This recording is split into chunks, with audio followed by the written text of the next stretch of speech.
تو یہاں آپ اگر کسی کو کہیں نا کہ نبی اسلام کو ہدایت کا اعلیٰ ترین درجہ قرآن کی وجہ سے ملا، وہ کہتے ہیں آپ نے گستاخی کر دی ہے.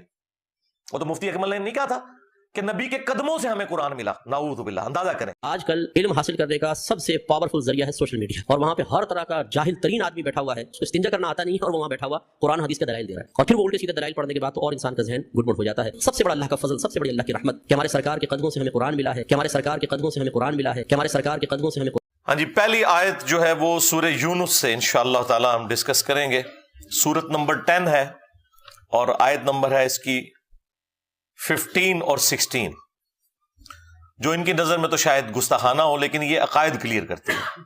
اعوذ باللہ من الشیطان الرجیم، بسم اللہ الرحمن الرحیم. وَإِذَا تُتْلَى عَلَيْهِمْ آيَاتُنَا بَيِّنَاتٍ، اور جب ان پر ہماری روشن آیات پڑھی جاتی ہیں. قَالَ الَّذِينَ لَا يَرْجُونَ لِقَاءَنَا، تو وہ لوگ کہ جنہیں یہ امید نہیں ہے کہ انہوں نے مر کے ہمارے پاس آنا ہے، یعنی جو آخرت کو بھلائے بیٹھے ہیں، وہ اس کے جواب میں آیات سن کر کیا کہتے ہیں؟ ائْتِ بِقُرْآنٍ غَيْرِ هَذَا او بدل، اے نبی اس قرآن کے سوا کوئی اور کتاب لے آئیں یا اس قرآن کو بدل دیں. آپ تو بڑی سخت باتیں کرتا ہے. یہ طارق جمیل سٹائل میں کیوں نہیں بولتا؟ یہ گامدی صاحب کی طرح میٹھا میٹھا کیوں نہیں بولتا؟ بہت ہارش لینگویج ہے اس کتاب کی. یا تو کوئی اور کتاب لے کے آئے جو ذرا میٹھی میٹھی باتیں کرے، یا اس کے اندر تھوڑی تبدیلی لے کے آیا. اب اس کے جواب میں اللہ تعالیٰ کیا فرما رہا ہے؟ قُلْ مَا يَكُونُ لِي أَنْ أُبَدِّلَهُ مِنْ تِلْقَاءِ نَفْسِي، اے نبی تم فرماؤ کہ مجھے تو اس بات کا اختیار ہی نہیں کہ میں اپنی مرضی سے اس کتاب میں کوئی تبدیلی کر سکوں. ان اتبع الا ما یوحى الی، میں تو خود پیروی کرنے والا ہوں جو میری طرف اللہ وحی کرتا ہے. ہوں تسی لکھ کہندے رہو کہ بزرگاں تو قلم اٹھ گیا ہے. اللہ اکبر. اگر یہ نبی کا سٹیٹس ہے تو باب تشائی کوئی نہیں. بس ہر آیت کے بعد نا آپ لگا لیا کریں باب تشائی کوئی نہیں. جب نبی الاسلام کا سٹیٹس یہ ہے سرکار، تو باقی لوگ کس تکبر کے اندر مبتلا ہے کہ وہ کہتے ہیں جی شیخ عبد القادر جیلانی نے جناب روح کھو لی. ہاں اندازہ کرو. انی اخاف ان عصیت ربی عذاب یوم عظیم، میں تو خود ڈرتا ہوں اس بات سے کہ اگر میں نے بھی اپنے رب کی نافرمانی کی تو بڑے دن کا عذاب مجھے بھی آ پکڑے گا. ہاں جی. اور یہ آیت قرآن میں 3 دفعہ آئی ہے. یہ سورہ یونس میں آئی ہے، اس کے بعد سورہ الزمر میں بھی ہے، اور سورہ الانعام کے اندر بھی ہے. میرے خیال ہے نبی الاسلام کو اگر آپ سینٹرڈ کرتے ہوئے قرآن پڑھ لینا، جو ڈائریکٹلی اللہ تعالیٰ نے نبی الاسلام کو خطاب کیا ہے، تو آپ کے عقائد بالکل کلیئر ہو جائیں گے. وہ جی اللہ اپنے نبی نو کہہ سکتا ہے، تسی نہیں کہہ سکتے. بھائی ہم کب نبی کو کہہ رہے ہیں؟ ہم یہ کہہ رہے ہیں کہ اللہ جب اپنے نبی کو یہ بات کر رہا ہے تو تیرے بابے تے شاہی کوئی نہیں، میرا نبی تھا ہے ہی کوئی نہیں، تیرے بابے تے شاہی کوئی نہیں. ہم بھی تو یہی نکال رہے ہیں اس میں سے.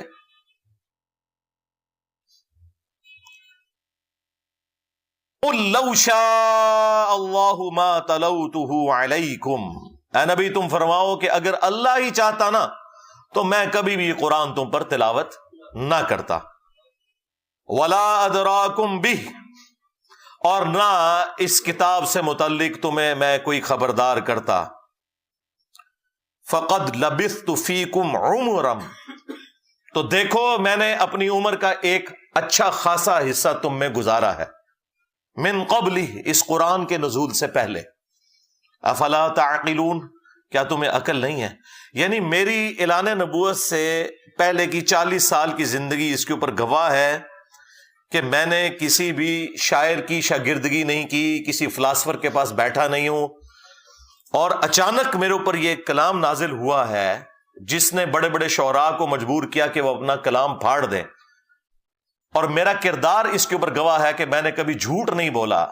تو میں یہ کیسے کہہ سکتا ہوں کہ میں اللہ کا پیغمبر ہوں؟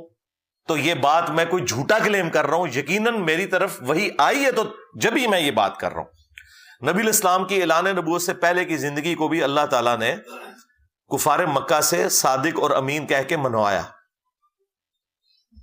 اور پھر آپ کی زندگی ایک کھلی کتاب کی طرح تھی. لوگ جج کر سکتے تھے کہ نبی الاسلام کی زندگی میں کبھی کوئی ایسا معاملہ نہیں رہا کہ جس کی بنیاد کے اوپر کوئی یہ کلیم کرے کہ نبی الاسلام نے یہ ایکسپرٹیز حاصل کر لی ہے. نہیں، وہ تو سورۃ العنکبوت میں آیا کہ اس قرآن کے نزول سے پہلے نہ تو آپ کتاب سے کوئی چیز پڑھ سکتے تھے، نہ اپنے دائیں ہاتھ سے لکھ سکتے تھے. اگر ایسا ہوتا تو یہ بات کافروں کو شک میں مبتلا کر دیتی کہ یہ کتاب آپ نے خود گھڑ لی ہے.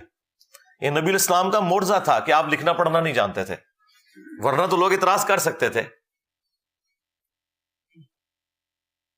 تو یہ آیات الحمدللہ بالکل عقیدہ کلیئر کرتی ہیں کہ یہ کتاب نبی الاسلام نے خود نہیں لکھی، ورنہ اس طریقے سے گفتگو نہ ہوتی. دوسری آیت سورۃ القصص، سورت نمبر 28، آیت نمبر 86. وما كنت ترجو ان يلقى اليك الكتاب، اور اے نبی تمہیں تو کوئی امید بھی نہیں تھی کہ تمہاری طرف کوئی کتاب نازل ہوگی. یعنی نبی الاسلام اگرچہ پیدائش سے لے کر وفات تک اللہ کے حصار کے اندر تھے، گناہوں سے محفوظ تھے، لیکن جب تک نبی مبعوث نہیں ہوتا نا، اسے خود بھی نہیں پتا ہوتا کہ وہ اللہ کا پیغمبر ہے. تمہیں تو کوئی امید ہی نہیں تھی کہ تمہاری طرف کتاب نازل ہوگی. الا رحمتا من ربک، سوائے اس کے کہ یہ تیرے رب کی رحمت ہے تیرے اوپر. فلا تکونن ظہیرا للکافرین، تو دیکھنا کافروں کی پشت پناہی کبھی نہ کرنا، ان کے مددگار کبھی نہ بننا. اب چونکہ اللہ نے تمہیں چن لیا اس کام کے لیے، اب تم نے کسی کی پرواہ نہیں کرنی، اللہ کی وحی کی پیروی کرنی ہے. یہ میں نے ایک انٹلیکچوئل ترتیب کے ساتھ، یہ ایمی نہیں کہ میں نے اٹھا لی ہے قرآن سے، اس پہ میرے گھنٹوں لگے ہیں کہ میں وہ کون سی کریٹیکل آیات ڈھونڈوں، پھر ان کو ایک ترتیب بھی دوں تاکہ آپ کو پورا مقدمہ سمجھ آئے. تیسری آیت سورہ الشورى سے، سورت نمبر 42، آیت نمبر 52، یہ بالکل اینڈ پہ جا کے آتی ہیں. اللہ تعالیٰ نے انبیاء کرام کی طرف جو وحی بھیجی جاتی ہے اس کے مختلف موڈ ڈسکس کیے ہیں کہ فرشتے کے ذریعے وحی آتی ہے، دل پر القاء ہوتا ہے، یا پردے میں اللہ تعالیٰ گفتگو فرماتا ہے. اس کانٹیکسٹ میں پھر بات ہوئی ہے وَكَذَلِكَ أَوْحَيْنَا إِلَيْكَ رُوحًا مِّنْ أَمْرِنَا، اور بالکل اسی طریقے سے ہم نے اے محبوب صلی اللہ علیہ وآلہ وسلم تمہاری طرف اپنی طرف سے ایک جاں فضا امر بھیجا، یعنی قرآن. مَا كُنْتَ تَدْرِي مَا الْكِتَابُ وَلَا الْإِيمَانُ، اس قرآن کے نزول سے پہلے نہ تو آپ کتاب سے متعلق کوئی بات جانتے تھے، نہ ایمان کی تفصیلات کو آپ جانتے تھے. یعنی قرآن کے نزول سے پہلے آپ کو نہیں پتا تھا کتاب کے بارے میں بھی اور ایمان کی تفصیلات کے بارے میں. ایک تو ڈیٹم لیول کا ایمان ہے، وہ تو ہر پیغمبر پیدائش سے لے کر وفات تک اللہ تعالیٰ کے حفاظت کے اندر ہوتا ہے. وَلَٰكِن جَعَلْنَاهُ نُورًا نَهْدِي بِهِ مَن نَّشَاءُ مِنْ عِبَادِنَا، لیکن اللہ تعالیٰ اپنے بندوں میں سے جس کے لیے چاہتا ہے اس کے لیے یہ وحی کا نور جو ہدایت کا ذریعہ ہے وہ اللہ تعالیٰ اسے دکھا دیتا ہے اپنے پیغمبروں میں سے بھی، اور پیغمبروں کے ذریعے اللہ تبارک و تعالیٰ ہدایت کی بات ان کی امتوں تک پہنچا دیتا ہے.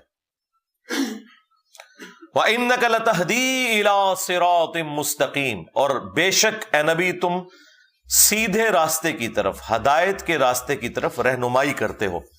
یعنی اللہ تعالیٰ نے قرآن کو ذریعہ بنایا نبی علیہ السلام کو اعلیٰ درجے تک پہنچانے کا، جو قرآن میں ہے وَوَجَدَكَ ضَالًّا فَهَدَىٰ، اے نبی ہم نے آپ کو اپنی محبت میں خود رفتہ پایا تو آپ کو ہدایت کے اعلیٰ ترین درجے پر پہنچا دیا. یہ اعلیٰ حضرت نے ترجمہ بالکل ٹھیک کیا ہے. یہ جو باقی وہابی لوگوں نے ترجمہ کیا ہے وہ بالکل غلط ہے، ان سے اوور لک ہوا ہے کہ نبی تمہیں گمراہ پایا، نعوذ باللہ. یہ الفاظ غلط ہیں. یہاں ضال کا مطلب گمراہی نہیں ہے. جب قرآن میں واضح آ گیا ما ضل صاحبکم وما غوا، تمہارے نبی نہ کبھی بہکے ہیں نہ کبھی بے راہ چلے ہیں، تو پھر یہ ضال کا ترجمہ نبی علیہ السلام کے کیس میں کیسے یہ ہو سکتا تھا؟ اس کا اسلوب قرآن میں موجود تھا سورہ یوسف کے اندر.